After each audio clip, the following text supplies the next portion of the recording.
రత్నం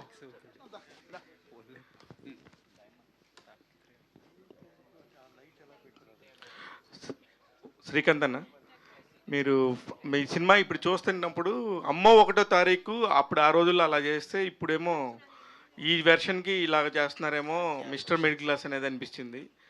దానికి దీనికి తేడా ఏంటన్న? అమ్మో 1వ తారీఖు కన్నా దీనికి. అమ్మ ఒకటో తారీఖులో వెంకటేశ్వర ఉంటారు, దీంట్లో వెంకటేశ్వర ఉంటుంది. ఇక్కడ దేవుడు ఉంటారు, అక్కడ దేవుడు ఉంటారు. అంటే కొన్ని కొన్ని ఫిలిమ్స్ అమ్మ ఒకటో తారీఖు అక్కడ బాధలు కష్టాలు మిడిల్ క్లాస్కి సంబంధించినవి అవన్నీ ఉంటాయి. బట్ ఇక్కడ ఏంటంటే మిడిల్ క్లాస్ వాళ్ళు బాధలు పడినప్పుడు ఎవరిని దేవుడిని ప్రతిదీ దేవుడు గుర్తొస్తూ ఉంటారు కదా. దేవుడా నాకు ఏదో ఒకటి మన గుడికి వెళ్తే అన్ని కోరికలు కోరుకుంటాం, ఎక్కడికి వెళ్ళినా కోరికలు కోరుకుంటాం.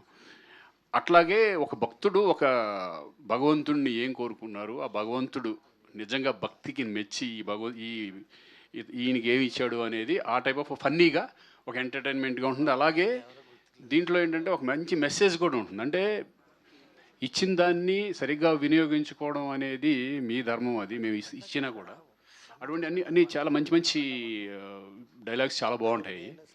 సో దానికి దీనికి చాలా డిఫరెంట్. అంటే లైన్ మిడిల్ క్లాస్ అనే తప్పితే సబ్జెక్ట్ చాలా డిఫరెంట్గా ఉంటుంది. దానికి సంబంధం ఎంటర్టైన్మెంట్, ఫుల్ ఎంటర్టైన్మెంట్. అదేమో సెంటిమెంట్ సినిమా, ఇదేమో ఎంటర్టైన్మెంట్ సినిమా. ఒక ఫ్యామిలీ ప్రశ్న అన్న, ఇప్పుడు ఇందాక లయ గారితో చూసినప్పుడు ఉమెన్స్ టాపిక్ తీసుకున్నప్పుడు ఇంట్లో కూడా అలానే ఉంటుందా పరిస్థితి అన్నట్టుగా అనిపించింది. మీకు ఎవరికే మీకు ఆర్చిలు గీచులు ఏముండదు, అలా ఏముండదు. మీ అబ్బాయి హీరోగా వచ్చి చాలా పెద్ద పెద్ద సినిమాలు చేస్తున్నారు. ఫైనల్గా మొత్తానికి మీకు కూడా హీరో ఛాన్స్ వచ్చింది అనుకున్నప్పుడు చాలా నాకు కూడా హీరో ఛాన్స్ వచ్చిందంట. చాలా హ్యాపీగా ఉంది. హీరో విలన్ నుంచి హీరో, 100 సినిమా హీరో నుంచి విలన్ నుంచి హీరో క్యారెక్టర్ అన్ని రకరకాల. నాకే కన్ఫ్యూజన్లో ఉన్నాను నేను, ఏంద్రా ఇది పరిస్థితి అని. అదే ఇందాక మీరు చెప్తుంటే కొంచెం ఎమోషనల్గానే అనిపించింది. నేను ప్రతిసారి గెస్ట్గా వస్తున్నాను, ఈ ఒక్కసారి మాత్రం నేనే హీరోగా వచ్చాను అనేది ఇప్పుడు అరే నిజమే కదా అనిపించింది. నిజమే కదా, అదే అదే ఆ ఫీల్ నిజంగా. అంటే ఈ మధ్య మీరే చూసుంటారు కదా, చాలా సినిమాల గెస్ట్గా వచ్చాను మళ్ళీ చాలా రోజుల తర్వాత. అంటే నేను ఈ మధ్యలో మెయిన్ లీడ్ కోటబొమ్మళి పిఎస్ అవుట్ చేశాను. కోటబొమ్మళి పిఎస్ తర్వాత మళ్ళీ మెయిన్ లీడ్గా ఇదే చేయడం. మిగతా అన్నీ మీకు తెలిసిందే ఏమేమి సినిమాలు చేస్తున్నాను అనేది. ఎంజాయ్ హీరోగా. నాగేశ్వర రెడ్డి గారు మిస్టర్ మిడిల్ క్లాస్తో వస్తున్నారు మళ్ళీ. చాలా చాలా బాగుంది teaser. All the very best అండి. Thank you. నాగేశ్వర రెడ్డి గారు శ్రీకాంత్ గారు సార్, ఒకప్పుడు మన ఇండస్ట్రీలో ఇన్ఫ్యాక్ట్ మీ ప్రైమ్ టైం అన్నట్టు సినిమాకు కూడా ప్రైమ్ టైం. చాలా కామెడీ సినిమాలు వచ్చినాయి, ఫ్యామిలీ సినిమాలు వచ్చాయి, చాలా ఎంటర్టైనింగ్గా ఉండే సినిమా ఇండస్ట్రీ అంతా. ఇప్పుడంతా ఏంటంటే సీరియస్ సినిమాలు ఎక్కువైపోయినాయి. మీలాంటి వాళ్ళకి కూడా విలన్ రోల్స్ ఇచ్చేసి సీరియస్ రోల్స్ చేపించేస్తున్నారు. అంటే ఇలాంటి సినిమాలు మిస్ అయిపోతున్నాం, చాలా ఆడియన్స్ కూడా మిస్ అవుతున్నారు. ఈ ట్రెండ్ ఎలా చూడాలి సరే? థ్యాంక్ యూ మీరు ఆ మాట అన్నందుకు. ఎందుకంటే చాలా నేనే మిస్ అవుతున్నాను. ఎందుకంటే మనకు కొన్ని ఇంట్రెస్ట్లు మనకు ఉండండి, బట్ కాలానికి తగ్గట్టుగా వెళ్ళాల్సిన పరిస్థితి కూడా వస్తుంది. కాబట్టి ఇప్పుడు అప్పట్లో ఎంటర్టైన్మెంట్ మూవీస్ ఇప్పుడు వస్తున్నాయి. ఎందుకంటే అనిల్ రావు గారి సినిమాలు చూస్తే మనకి ఒక్కళ్ళే ఉన్నారు. చేస్తే డెఫినెట్గా ఇప్పుడు నాగేశ్వర రెడ్డి గారు కానీ కృష్ణారెడ్డి గారు కానీ అప్పట్లో ఈవి గారు ఆ టైప్ ఆఫ్ సినిమాలు మళ్ళీ ఆడియన్స్ చూస్తారండి. డెఫినెట్గా ఈ టైప్ ఆఫ్ సినిమాలు చేస్తే ఆడియన్స్ చూస్తారని ఆల్రెడీ ప్రూవ్డ్ అనిల్ రావుపూడి గారి ఫిలిమ్స్ ద్వారా. ఇప్పుడు ఏంటంటే ఈ ప్యాన్ ఇండియా లాగా అయ్యి అటు ఇటు కొంచెం చిన్న అటు ఇటు కన్ఫ్యూజన్లో ఉన్నారు. ఆడియన్స్ ఏది చూస్తున్నారో తెలియట్లేదు. Number of OTT movies behind వెళ్ళిపోయి అనుకుంటున్నాను. బిహైండ్ అంటే ఇది చూస్తే ఇప్పుడు అదే ఫ్యామిలీ సబ్జెక్ట్ చేయాలంటే ఇదివరట్లాగా 30 days 40 daysలో మేము ఫిల్మ్ ఫినిష్ చేసేసి చక్కగా హ్యాపీగా అందరూ ఎంజాయ్ చేసే విధంగా ఉంది. ఇప్పుడు ప్యాడింగ్ దగ్గర నుంచి దాని బడ్జెట్ పెట్టాలంటే ఒక చిన్న సినిమాకి బడ్జెట్ పెట్టాలంటే చాలా ప్రాబ్లంగా ఉంటుంది. ఇప్పుడు నాలాంటి నేను సినిమా చేశాను అనుకోండి, నాకు బడ్జెట్ చేస్తాం, పర్ఫార్మెన్స్ వైజ్ అన్ని రకాలుగా బాగుంటుంది. కానీ ఆ బడ్జెట్ని వెళ్ళాలంటేనే ప్రాబ్లం అవుతుంది. ఇప్పుడు ఎందుకంటే నెంబర్ ఆఫ్ పెరిగిపోయింది కదా. ఇప్పుడు cost of living, cost of production పెరిగిపోయింది. ఇప్పుడు సినిమా మామూలుగా ఇప్పుడు ఇదివరకు అయితే గోదావరి డిస్టిక్ వెళ్ళి చక్కగా సినిమాలు చేసాం. ఇప్పుడు వెళ్ళాలంటే ఎక్కడికో వెళ్ళి ఒక వేరే సాటికి వెళ్ళి రిచ్నెస్ అనేది బాగా అలవాటు పడిపోయారు. కాబట్టి ఆ డిఫరెన్స్ ఉంటుంది. అంటే మీరు అన్నట్టు ఫ్యామిలీ సినిమాలకి కామెడీ సినిమాలకి కాస్ట్ ఆఫ్ ప్రొడక్షన్ ఇది కూడా ఒక ప్రాబ్లం. సరే అది పక్కన పెడితే పెద్ద సినిమాల్లో మీరు చూస్తే పెద్ద హీరోలు చేసే సినిమాల్లో కూడా కమర్షియల్ సినిమాల్లో కామెడీకి ఒక ట్రాక్ ఉండేది. కనీసం 1-2 ట్రాక్లు ఉండి మధ్య మధ్యలో సీరియస్ ప్రొసీడింగ్స్ మధ్యలో కూడా అక్కడక్కడ నవ్విస్తా వెళ్ళిపోయేవారు ఆ ట్రాక్. సినిమాలకు సంబంధం లేకుండా కూడా ట్రాక్లు రాసేవారు ఒక్కొక్కసారి. ఇప్పుడు అది కూడా పోయింది కదా సార్ మొత్తం అంతా. అంతేగా మరి పోయింది, దాన్ని ఏం చేద్దామని తెలియట్లేదు మరి. Anyways all the best. Nageswara Reddy గారు బాగా మళ్ళీ మారాలని కోరుకుందాం, వస్తాయండి డెఫినెట్గా ట్రాక్స్, అంటే దాన్ని బట్టి ఒక్కోసారి ఒక్కో సిచ్యువేషన్. నాగేశ్వర రెడ్డి గారు, భగవంతుడు మానవ రూపంలోకి వచ్చేది అనేది ఒక సక్సెస్ఫుల్ ఫార్ములా తెలుగు సినిమాల్లో కానీ. సో అలాంటి దానికి మిడిల్ క్లాస్ ఫ్యామిలీ డ్రామాని జోడించి తీసుకొచ్చారు. సో ఇప్పుడున్న జంజీ ఆడియన్స్కి ఇది ఎలా కనెక్ట్ చేస్తారు? జంజీ కూడా కంపల్సరీ ఈ సినిమాని ఎంజాయ్ చేస్తారు. ఎందుకంటే వాళ్ళు కూడా ఈ సినిమాలో మీరు చూసిన బాక్స్ ఉంది కదా, బాక్స్ని మించి ఒక పవర్ ఉంటుంది. ఆ పవర్ అరే మనకు కూడా కావాలరా ఇది అని జంజీనే ఫస్ట్ అనుకుంటుంది. ఎందుకంటే వాళ్ళే ఎక్కువ ప్రాబ్లమ్స్లో ఉంటారు, మనం కాదు. వాళ్ళకి ప్రేమ ప్రాబ్లమే, డబ్బులు ప్రాబ్లమే, ఇంట్లో ప్రాబ్లమే, ఫాదర్ మదర్తో ప్రాబ్లమే, చదువుతో ప్రాబ్లమే, లెక్చరర్స్తో ప్రాబ్లమే, వాళ్ళ ఫ్రెండ్స్తో ప్రాబ్లమే, lot of problems, entertaining problems నేను అంటుంది ఫేస్ చేసేదే జంజీ. తర్వాత ఈ సినిమా బాగుంటే జంజీ ఈ సినిమా జంజీ అని, ఈ సినిమా ఫ్యామిలీ అని, ఈ సినిమా మాస్ అని, there is no restriction. Cinema బాగుంటే దట్స్ ఇట్, అందరు చూస్తారు. దీన్ని నమ్ముతా నేను కృష్ణారెడ్డి గారి దగ్గర చూశాను, అది ఈవి గారి దగ్గర చూశాను. తర్వాత ఇప్పుడు అనిల్ రావిపూడి గారి సినిమాలు ఉన్నాయి. ఆ సినిమాలు ఎంటర్టైనింగ్ అండ్ మాసే కదా. వెంకటేష్ బాబు గారి సినిమా, చిరంజీవి గారి సినిమా మన ఎంటర్టైన్మెంటే కదా. మరి బాక్సులు బద్దలైపోయాయి, రికార్డ్ కలెక్షన్స్ వచ్చాయి కదా ఎంటర్టైన్మెంట్కి. కాబట్టి అది యూత్ చూడకుండా జరగదు కదా. సో సినిమా బాగుంటే దట్స్ ఇట్, అందరు చూస్తారు. వెంకటేశ్వర స్వామిగా మన రాజేంద్ర ప్రసాద్ గారిని ఎంపిక ఎవరిదండి? చాలా బాగున్నారు. ఈ సినిమా క్యాస్టింగ్, నేను ఒక సినిమా చెబితే, ఒక కథ చెబితే క్యాస్టింగ్తోనే చెప్తా, ఆల్మోస్ట్ క్యాస్టింగ్తో చెప్తాను. కానీ ఈ క్యాస్టింగ్ కంపల్సరీ ఈ సినిమాలో ఉండటానికి కారణం జీకే. జీకే ఎవరైనా శ్రీకాంత్ గారు కరెక్ట్గా చెప్తారు. ఈ సినిమా కర్త కర్మ క్రియ జీకే. ఎందుకంటే ఈ కథ ఏ కథ రాసుకున్నా సరే ఫస్ట్ డైరెక్టర్ నమ్ముతాడు, ఎందుకంటే అతనే తీస్తాడు కాబట్టి దాన్ని నమ్మే రాస్తాడు కథ. కానీ ఈ కథని, ఆ డైరెక్టర్ కథని మొదట నమ్మి, ఈ సినిమాని, ఈ కథని నమ్మి ఈ సినిమా సూపర్ హిట్ అవుద్ది, ఈ సినిమా చాలా బాగుంది అంటే, ఆ జీకే అనే ఆయన మన సినిమా ఫీల్డ్ కాదు, కానీ ఆయనకి ఎంత నాలెడ్జ్ ఉందంటే సినిమా గురించి, మనం అన్ఇమేజిబుల్, మీరెవరు ఊహించలేరు అంత ఎక్స్ట్రా. నువ్వు ఒకసారి కథ చెబితే, నేను కోదండరామిరెడ్డి గారి దగ్గర చూసామన్నది, ఆయన కథ చెప్తే పరుచూరు బ్రదర్స్ సత్యమూర్తి గారు, సత్యానంద్ గారు కథ చెప్తే వాళ్ళకంటే బాగా తీస్తాడు సినిమా. వాళ్ళు చూసి వాళ్ళే ఆశ్చర్యపోయేలా ఉంటారు. అంటే నాకు తెలియదు అది, బట్ వచ్చి చూసిన తర్వాత నాకు అర్థమైంది, ఈయన రైటర్స్ కన్నా గొప్పగా చేస్తాడు సినిమా. నాకు ఆయన జీకే గారిని చూసి అలా అనిపించేది. నేను 60 సీన్ల కథ చెబితే వాళ్ళ ఫ్రెండ్స్కి 65 సీన్ల కథ చెప్పేవాడు. మొత్తం వాళ్ళు షాక్ అయిపోయేవాళ్ళు, మీరు ఏం చెప్పారండి, మా వాడు మొత్తం చెప్పేస్తున్నాడు కదా అని. అంత గ్రాస్పింగ్ పవర్. క్యాస్టింగ్, ఈ క్యాస్టింగ్ నేను ఈ సినిమా బడ్జెట్లో చేయాలనుకున్నప్పుడు క్యాస్టింగ్ మొత్తం మార్చేసాను నేను, ఈ క్యాస్టింగ్తో చేద్దామని చెప్పా. బట్ అసలు నో కాంప్రమైజ్. ఈ సినిమాలో A to Z మీరు ఏ క్యాస్టింగ్తో కథ చెప్పారో అదే క్యాస్టింగ్ ఈ సినిమాలో చేయండి అని చెప్పి ఆయన వెనకున్నాడు. ఏదో రోజు ముందుకు వస్తాడు, ఆ రోజు అన్నిటికీ ఆయన జీకే బయటికి రావాలి, జీకే బయటికి రావాలి. ఇప్పుడు సీఎన్, అసలు మనకందరికన్నా ఎక్కువగా కోరుకునే జీకే బయటికి రావాలని సీఎన్. ఎందుకంటే నా చందునూతి పేరు లేదు, నా చందునూతి పేరు లేదు, తెగ ఫీల్ అయిపోతున్నాడు ఆయన. ఈ జీకే వస్తే కానీ ఆ సీఎం పేరు బయటికి రాదు. ఆయన కోసమైనా ఈయన బయట రావాలని కోరుకుంటున్నాను. శ్రీకాంత్ గారు, సార్ క్యారెక్టర్ ఆర్టిస్ట్గా విలన్గా చేస్తే సినిమాని ఆడియన్స్ పుల్ చేయడానికి అంత ప్రెజర్ ఉండదు. కానీ హీరోగా చేయడం అనేది, ఆడియన్స్ పుల్ చేయడం అనేది ఒక ఛాలెంజింగ్ ఇప్పుడు ఉన్న రోజుల్లో. మీరేమైనా ప్రెజర్గా ఫీల్ అవుతున్నారా? హీరో అనేది ఎప్పుడు ప్రెజర్గానే ఉంటుంది. ఎందుకంటే ఇదివరకు నేను దాదాపు 120 సినిమాలు హీరోగా చేశాను. అప్పుడు ఎంత ప్రెజర్ ఫీల్ అయ్యాను నాకు తెలియదు, మీ అందరికీ తెలిసిందే. ప్రతి వాళ్ళకి హీరో అనేవాడికి డెఫినెట్గా ఉంటుంది. క్యారెక్టర్ చేసేటప్పుడు మనకు సంబంధం లేదు, హీరో చూసుకుంటారులే, హీరోకి వెళ్ళిపోతుంది మొత్తం అంతా అని. బట్ క్యారెక్టర్ ఆర్టిస్టులు కూడా ఈ సినిమా ఇప్పుడు కూడా హిట్ అవ్వాలని కోరుకుంటారు ఎవరైనా సరే. తను ఆ ఫిల్మ్ చేశాడంటే ఆ సినిమా బాగుండాలి, ఆ సినిమా బాగుంటేనే వాళ్ళకి పేరు వస్తుంది అనేది కోరుకుంటారు. బట్ 100% నాకు అలవాటు అయిపోయింది. ప్రెజర్ ఫీల్ అయ్యేది ఏముండదు, చూస్తే హ్యాపీ, చూడకపోతే ఇంకో మంచి సినిమా చేసుకుంటూ పోతూ ఉంటాం అంతే. కంగ్రాచులేషన్స్. నాగేశ్వర రెడ్డి గారు సార్, సార్ ఇందాక నుంచి డిస్కషన్ జరిగినట్టు కామెడీ సినిమాలు తగ్గిపోయినాయి. ఇప్పుడు అన్నట్టు అనిల్ రావిపూడి గారు, అరాకొర దర్శకులు మాత్రమే చేస్తున్నారు. మీలాంటి వాళ్ళు కూడా గ్యాప్ తీసుకున్నారు. లైక్ ఈవి గారు, ఎస్వి కృష్ణారెడ్డి గారు, తర్వాత ఆ పందాలు వెళ్ళిన వ్యక్తి మీరు. మీ సినిమాలతో ఎంటర్టైన్ చేశారు. అండ్ ఇప్పుడు కమింగ్ టు ఇప్పుడు కామెడీ విషయంకి వచ్చేసరికి సోషల్ మీడియా ఇదంతా వచ్చేసింది. అంటే కామెడీకి అవుట్డేటెడ్ అనో, క్రింజ్ అనో పదాలు కూడా చేరుస్తున్నారు. సో ఈ ట్రెండ్ని ఎలా చూస్తారు మీరు కామెడీ అంటే పరంగా? కామెడీకి ఇండస్ట్రీ కానీ, డైరెక్టర్లు కానీ, ప్రొడ్యూసర్లు కానీ ఎప్పుడు బ్రేక్ ఇవ్వరు. ఆడియన్స్ ఇచ్చారు. ఆడియన్స్ ఒకసారి ఒక మాస్ పైన పడ్డారు. Lot of violence, lot of action, దీన్ని ఈ మూడ్లోకి వెళ్ళిపోయారు. ఆ మూడ్లోనే ఇండస్ట్రీ కూడా సినిమాలు తీస్తూ వచ్చింది. పెద్ద పెద్ద హీరోలు. సో వాళ్ళు lot of budget, lot of అంటే విజువల్ ఇంపాక్ట్ ఎంటర్టైన్మెంట్ ఇస్తూ వచ్చేది ఇండస్ట్రీ. సో ఆడియన్స్ మొత్తం అటు ట్రావెల్ అయిపోయారు. ఎప్పుడైతే అనిల్ రావిపూడి అనే డైరెక్టరు F2 అనే సినిమాతో ఒక ఇండస్ట్రీ షేక్ అయ్యే కలెక్షన్స్ ఇచ్చాడో, మళ్ళీ ఎంటర్టైన్మెంట్ సినిమాలు ఆడతాయన్నది ఇండస్ట్రీ నమ్మింది. ప్రేక్షకులు అతను థియేటర్కి రప్పించాడు. సో మళ్ళీ అనిల్ రావిపూడి అనే డైరెక్టర్ హిట్ కొట్టడం వల్ల మళ్ళీ ఎంటర్టైన్మెంట్ సినిమాలు స్టార్ట్ అయ్యి నేను అనుకుంటున్నాను పర్సనల్గా.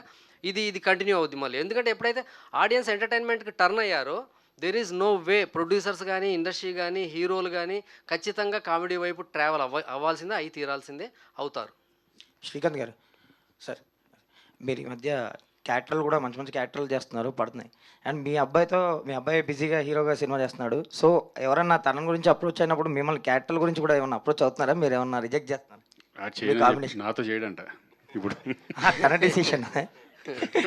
అతను డెసిషన్. మరి టెన్షన్ పడతాడు ఏంటో తెలియదు, కానీ అతను నాన్న అప్పుడే నీతో చూద్దున్నాను అని చెప్పాడు. సరే ఓకే అట్లా కనీరా అని చెప్పా. త్వరలో మీ కాంబినేషన్లో ఒక సినిమా రావాలి. వస్తుంది ఎప్పుడో చూద్దాం. లయ గారు, యాక్చువల్గా ఒక మిడిల్ క్లాస్ అనే పేరుతో వచ్చిన ఒక ఈ మధ్య వచ్చిన ఒక ట్రెండ్ అది. ఆ సినిమా, ఆ వెబ్ సిరీస్లో మీరు మిస్ అయినట్టున్నారు. యాక్చువల్గా అది మీ దగ్గరికే ఫస్ట్ వచ్చిందని ఇన్ఫో. ఇప్పుడు మళ్ళీ మిస్టర్ మిడిల్ క్లాస్ అనే సినిమా మీ కెరీర్కి ఒక బ్రేక్ త్రూ అవుతుందని నమ్ముతున్నారా? డెఫినెట్లీ అయితే నమ్మే సినిమా ఏదైనా చేస్తే, బికాజ్ అది చేయడం అంటే చాలా బాగుంటుంది, ఇది నాకు ప్లస్ అవుతుంది, ఇది డెఫినెట్లీ ఆడియన్స్కి నచ్చుతుంది అని నమ్మే చేస్తున్నాం. చేసినప్పుడు ఒక అన్ఫినిష్డ్గా ఇమాజినేషన్లో ఆలోచించుకొని వెళ్తూ ఉన్నప్పుడు, ఫినిష్డ్ వర్షన్ చూసినప్పుడు, కంపారిజన్ వచ్చినప్పుడు మేము ఇమాజిన్ చేసుకున్న దానికంటే చాలా బాగుంది. ఇప్పుడు ఆడియన్స్కి ఏం నచ్చుతుందో తెలియడం లేదు, అది ప్రాబ్లం. సో ఆడియన్స్ డెఫినెట్లీగా చూస్తే డెఫినెట్గా నచ్చుతుందని మేము ఫీల్ అవుతున్నాం. బికాస్ చూడడం వరకు మేము, మరి మీరు అందరూ హెల్ప్ చేస్తే అది జనాల్లోకి వెళ్తుంది. ఒకసారి చూస్తే మాత్రం డెఫినెట్గా నచ్చుతుంది. ఎందుకంటే ఇది అందరూ కనెక్ట్ అయ్యేది. అంటే ఇప్పుడు లైక్ అంటే మేము, నేనైతే చెప్పాను కదా ఇందాక, శ్రీకాంత్ గారి క్యారెక్టర్కి కనెక్ట్ అయ్యాను. యాక్చువల్లీ ఫస్ట్ చెప్పినప్పుడే స్టోరీ నాకు ఆ రోల్ చేయాలనిపించింది. అంటే బికాజ్ అది కనెక్ట్ అయ్యాం. సో ఆయన ఫీలింగ్స్ కానీ, ఆయన ఎమోషన్స్ కానీ చాలా జెన్యున్గా, చాలా న్యాచురల్గా అనిపించాయి. సో మేమందరము ఆ ఫీలింగ్స్ అన్నీ సపోర్టివ్గా ఉంటాం, కానీ బట్ మెయిన్ ఫీల్ అయ్యేది సరే. సో అందుకని ఇది డెఫినెట్లీ జనాలు ఫీల్ అవుతారు అని మేము నమ్ముతున్నాము. సో ఆ నమ్మకంతోనే వెళ్తున్నాం ముందుకి. Hopefully it will help us. Srikanth అన్న, యాక్చువల్గా రీసెంట్లో ఒక గుజరాతీ ఫిల్మ్ ఒకటి వచ్చిందన్న. అంటే ఇట్లనే చిన్న బడ్జెట్లో తీశారు. యాక్చువల్గా అది తీస్తే దాదాపు 100 కోట్ల కలెక్ట్ చేసింది ఆ సినిమా, కృష్ణుడి మీద. ప్లస్ మనకు తెలుగులో కూడా ఈ మధ్య ఈ డివైన్ ప్లస్ ఇది సోషల్ మిక్స్ చేసి, మైథోన్ మిక్స్ చేసి చేసిన సినిమాలు ఆడడం అనేది ఒక ట్రెండ్గా ఉంది. అంటే అదేమన్నా దృష్టిలో పెట్టుకొని ఇది ప్లాన్ చేశారా, లేకపోతే ఈ సినిమా ఎంచుకోవడానికి కారణం అంటే ఈ మెయిన్ కథకి? అది డైరెక్టర్ని అడగాలి ఫస్ట్, ఎందుకంటే కథ చెప్పింది ఆయనే. బట్ నాకు కూడా కొత్తగా అనిపించింది. ఎందుకంటే మీరు అన్నట్టు ఈ టైప్ ఆఫ్ ఫిలిమ్స్ కనెక్ట్ అయితే కనుక, ఆడియన్స్ కనెక్ట్ అయితే డెఫినెట్గా పెద్ద హిట్ రేంజ్కి వెళ్ళిపోతాయి. మేము అది నమ్మే ఈ ఫిలిం బాగుంటుంది. మళ్ళీ అంటే నేనేంటంటే నా క్యారెక్టరైజేషను, నేను అదే దేవుడు ఈ టైప్ ఆఫ్ కథ బాగున్నా కూడా నా క్యారెక్టరైజేషన్ కూడా నేను చూసుకున్నాను. చాలా రోజులైంది నేను ఈ టైప్ ఆఫ్ ఎంటర్టైన్మెంట్ కామెడీ చేసి. మళ్ళీ ఎలా ఉంటుందో బాడీ లాంగ్వేజ్, ఎందుకంటే ఇప్పుడు అన్ని సీరియస్ మూవీస్ కొన్ని అవి చేస్తున్నాను. మళ్ళీ నేను వెనకటి రోజుల్లోకి వెళ్ళి చేయగలనా లేదని ఫస్ట్ వెళ్ళేటప్పుడు కొంచెం భయంగానే ఉంది నాకు కూడా. ఫస్ట్ సినిమా లాగానే అనిపించింది. వన్స్ దిగిన తర్వాత మళ్ళీ ఏదో అలా తెలియకుండా చేసాం. సార్ నాగేశ్వరరెడ్డి గారు, యాక్చువల్గా మీది తిరుమల తిరుపతి వెంకటేశ అనేది ఒక పెద్ద సక్సెస్ఫుల్ టైటిల్ కదా. సో దానికి సీక్వెల్ లాగా పెట్టినా బాగుండేది కదా. ఈ టైటిల్ పెట్టడానికి రీజన్ ఏంటి సార్? ఈ సినిమాకి చాలా టైటిల్స్ అనుకున్నాం. దేవుడు వచ్చేలాగా కూడా టైటిల్ పెడదామని చాలాసార్లు అనుకున్నాం. ఫైనల్ చేసి లోగోలు రాయించిన తర్వాత కూడా ఫైనల్ అయిపోయింది. అందరికి హీరో గారికి అందరికీ చూపించేసి ఫైనల్ ప్రొడ్యూసర్గా అందరికీ నచ్చేసింది. అది పెట్టేద్దామని ఫిక్స్ అయిపోయిన తర్వాత నేనే ఒకసారి ఆగి ఒక 1 వీక్ టైం తీసుకొని మిస్టర్ మిడిల్ క్లాస్ అన్నది పెడదామండి అని అందరినీ ఒప్పించి ఈ టైటిల్ పెట్టడం జరిగింది. దీనికి పర్టికులర్ రీజన్ ఏం లేదు నాకు మిస్టర్ మిడిల్ క్లాస్ అన్నది ఇందాక జంజీ అన్నారు కదా, జంజీని అట్రాక్ట్ చేసే టైటిల్. జంజీ దూరం అవ్వకూడదు సినిమాకి అంటే ఏం చేయాలి, వాళ్ళని అట్రాక్ట్ చేసే టైటిల్ కావాలి. మిడిల్ క్లాస్లో కూడా జంజీస్ ఉంటారు కదా, లాట్ ఆఫ్ జంజీస్ ఇన్ మిడిల్ క్లాస్. కాబట్టి సో వాళ్ళు 100% వాళ్ళు అట్రాక్ట్ అవుతారు ఈ టైటిల్కి. సో ఆ యూత్ వచ్చి ఈ సినిమాను చూసారా, అందుకే ఈ టైటిల్ పెట్టాం. బట్ దేవుడి సినిమా ఇది యూత్కో ఫ్యామిలీస్కో అలా కాదు. ఇది దేవుడు ఈ సినిమాలో కథ వెనకుంటాడు. కథ ముందు మొత్తం మన జీవితమే ఉంటుంది. మన రోజు మనం పడే ప్రాబ్లమ్స్, రోజు మనం నిందించే దేవుడు, రోజు మనం దండం పెట్టుకునే దేవుడు, ఆ దేవుడిని ప్రతిరోజు అనుకుంటాం. మన కష్టం వచ్చినా దేవుణ్ణే అంటాం, సుఖం వచ్చినా దేవుణ్ణే అంటాం. బట్ అది ఆయన ఇస్తున్నాడా లేదా అన్నది ఈ సినిమాలో డిస్కస్ చేస్తాం. ఇది బ్యూటిఫుల్ డిస్కషన్, చాలా బాగుంటుంది. డైరెక్టర్ గారు, ఇప్పుడు మీ సమకాలికులు కానీ సీనియర్లు కానీ ఇప్పుడు డైరెక్టర్గా రాణించలేకపోతున్నారు, సక్సెస్ కాలేకపోతున్నారు. బట్ మీరు మాత్రం సర్వైవ్ అవుతున్నారు. దాని సీక్రెట్ ఏంటండి? వాళ్ళందరూ నన్ను కొట్టేలాగా క్వశ్చన్ వేస్తారు మీరు ఇప్పుడు. వాళ్ళందరూ మా ఇంటికి వచ్చి అలా ఏం లేదు సార్, 100% వాళ్ళు కూడా సూపర్ డూపర్ ఇచ్చారు. వాళ్ళు అందరు రిలాక్స్ అయి ఉంటారు. వాళ్ళకి అవకాశాలు రాక కాదు, వాళ్ళు రిలాక్స్ అయి ఉంటారు. నాకు సినిమా అంటే, నేను సినిమా గురించి ఆలోచించకపోతే నేను ఏమైపోతాను, దట్ ఈస్ లాస్ట్ డే అనుకుంటానేమో నేను. ఎందుకంటే నేను నిద్ర లేవంగానే ఫస్ట్ సినిమా గురించి ఆలోచిస్తా, ఆఖరి నిద్రపోయే ముందు కూడా సినిమా గురించి ఆలోచిస్తా. కథ ఈరోజు జనానికి ఎలా ఉంటే కథ బాగుంటుంది, ఎవరు బాగుంటారు, ఇదే ఆలోచనలతో ఉంటా. కాబట్టి ఎవరినో ఒకరిని సావగొట్టేసి సినిమా తీయిస్తా. కాబట్టి ఆయన ఏదో రకంగా మడతెట్టేస్తా. బడ్జెట్, ఆర్టిస్టులు, ఈ కామెడీ వదలను అనమాట. సాయి కార్తిక్ మా జీకే గారు మడతడిపోయారు. సార్ శ్రీకాంత్ గారు, మీరు ఇలాగ అన్నారు హీరోగా గ్యాప్ వచ్చిందండి. అంటే రీజన్ ఏంటి సార్? మీరు చేయకపోవడమా, మీకు రాకపోవడమా? రాకపోవడమే. యంగ్స్టర్స్ వచ్చేసారు కదా, ఇంక ఫ్రాంక్గా మాట్లాడుకోవాలి. మనం అన్నీ చేసుకుంటూ వెళ్ళాలి. అది చేస్తున్నాను, ఇది చేస్తున్నాను, వచ్చినప్పుడు దీన్ని వదలం. ఇంకా అది ఈ రెండు మిక్స్ చేసుకుని వెళ్ళిపోతూ ఉంటామే. నాకు తెలిసి ఈ సినిమా తర్వాత శ్రీకాంత్ గారి కోసం లాట్ ఆఫ్ డైరెక్టర్స్ కథలు రాస్తారు. యంగ్ డైరెక్టర్స్ కొత్త కథలు తీసుకొని వస్తారు శ్రీకాంత్ గారి దగ్గరికి. 100% ఇది జరుగుతుంది. రెడీగా ఉండి next cinema. Okay. Sai Karthik గారు, అదే మీకు మ్యూజిక్ డైరెక్టర్గా చాలా గ్యాప్ వచ్చింది. అవును సార్, ఈ గ్యాప్కి రీజన్ ఏంటి? మళ్ళీ అంటే గ్యాప్ అయితే వచ్చింది సార్, మళ్ళీ ఏదో వెంకటేశ్వర స్వామి లాక్కొచ్చాడు. ఎందుకంటే ఆ దేవుడు దాంతోనే మళ్ళీ మళ్ళీ పెద్ద హిట్ రాబోతున్నది కన్ఫామ్గా. ఇది గ్యాప్ ఎందుకు వచ్చింది అనేది ఏం లేదు సార్, ఇండస్ట్రీలో అందరికీ తెలిసిందే, గ్యాప్ వచ్చింది అంతే. కాదు, ఒకప్పుడు దేవి ప్రసాద్ గారు లేకపోతే తమన్ గారు తర్వాత ఇమ్మీడియట్గా చెప్పుకునే పేర్లలో మ్యూజిక్ డైరెక్టర్ అనగానే సాయి కార్తిక్ పేరు ఉండేది. చాలా ఫాస్ట్గా 75 సినిమాలు చేశారు. 85 చేశారు. అదే ఆ 10 చేయడానికి ఎంత టైం పట్టింది. మధ్యలో నిర్మాతగా మారారు. నిర్మాతగా కూడా కొంచెం ఇబ్బంది పడ్డట్టు అనిపించింది. ఇండస్ట్రీ నామ్స్ అన్ని కూడా తెలుసు. చాలా కాలం తర్వాత వచ్చారు. అవునండి. ఏంటిది? ఏం లేదు అంటే ఆ ముందు గ్యాప్ అంటే అది 3 ఇయర్స్లో మీరు అన్నట్టు హైయెస్ట్ స్పీడ్గా 3 ఇయర్స్ 38 మూవీస్ చేశాను. బాగా ఫాస్ట్ అనమాట. అంటే ఓవర్ స్పీడ్ అయిపోయింది బండి అని, కొంచెం తగ్గించాలి అని మధ్యలో ఒక చిన్న ప్రొడక్షన్ చేసాం.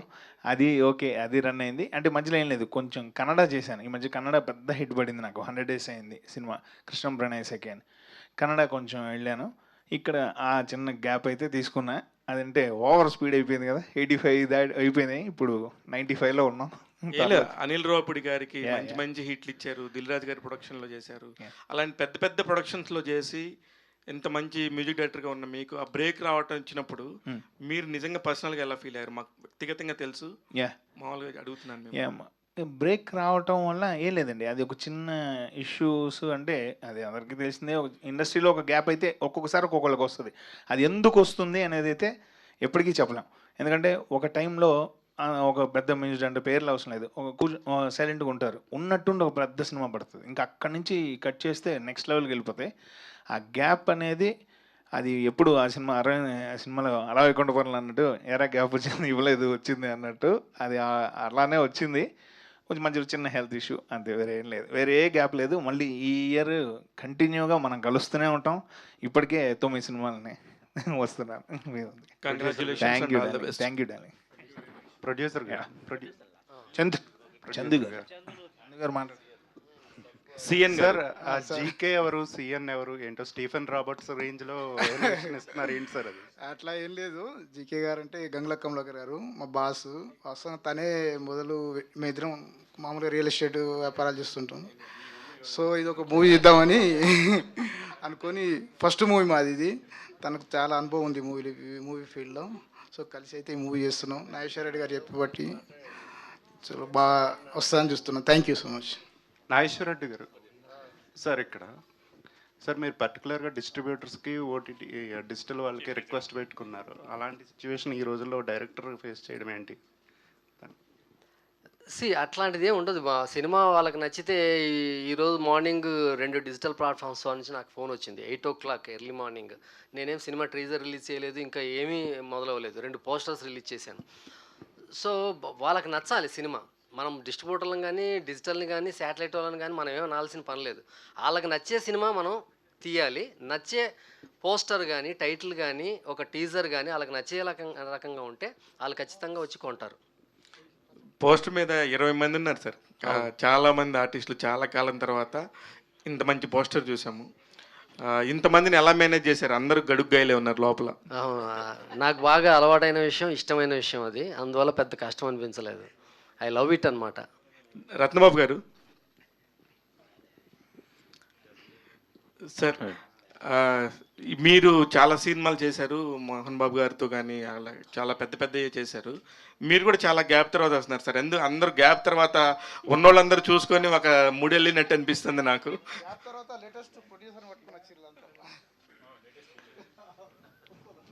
అందరి హాయ్ అండి. గ్యాప్ అంటే అదే మనం చెప్పినట్టుగా కామెడీ సినిమాలకి బాగా కామెడీ చేయడం కానీ కామెడీ రాయడం కానీ అవి ఇష్టం. ఇప్పుడు ఎంటర్టైన్మెంట్ జోన్ అనేది చాలామంది చూస్తున్నారు. బేసికల్గా ఇప్పుడు ఈ బ్యానర్ వచ్చిన బ్లూజే మూవీస్ ఓన్లీ ఎంటర్టైన్మెంట్ సినిమాలు చేద్దామని వచ్చారు. గంగుల కమలాకర్ గారు కానీ చందు గారు కానీ ఎంటర్టైన్మెంట్ సినిమాలు ఆడియన్స్కి ఇద్దాం. ఒకప్పుడు జంజాల గారి సినిమాలు కానీ అవి జంజీ స్టైల్లో ఇద్దామని వాళ్ళు అనుకుని మమ్మల్ని అందరినీ సెలెక్ట్ చేసుకున్నారు. అట్లా ఈ అవకాశం వచ్చింది. వీటన్నిటికీ వెంకటేశ్వర స్వామి కూడా కారణం.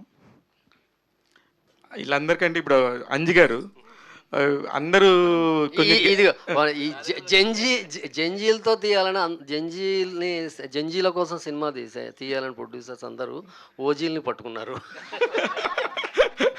బాగుంది, నిజంగా బాగుంది. అంజి అని మీ అందరికీ ఏమన్నా చిన్న చిన్న గ్యాప్లు వచ్చినాయి, కానీ అంజి గారికి ఎప్పుడు గ్యాప్ రాదు. 2 నెలలకు ఒకటి కనబడతా ఉంటాడు. అంజన్న మంచి బ్యాచ్ని కూడా తీసుకొచ్చి ఇదిగో మాకెవరికి రాని ఆలోచన అంజికి వచ్చింది. అందరికి ఫోన్ చేసి రండ్రా అంటే నాకు అర్థం అవ్వలేదు. చప్పట్లు కొట్టడానికి విజిల్స్ కొడుతున్నారు. ఎవరికి శ్రీకాంత్ గారు కూడా కొట్టట్లేదు. ఎవరు వీళ్ళంతా అంటే మా లైట్ మ్యాన్స్ మా కెమెరా అసిస్టెంట్లో ఉన్నారు ఇక్కడ అంతా. Thank you. Congratulations and all the very best, Anna. Thank you very much. Thanks to media and wishing you all the very best to the entire team. Thank you so much.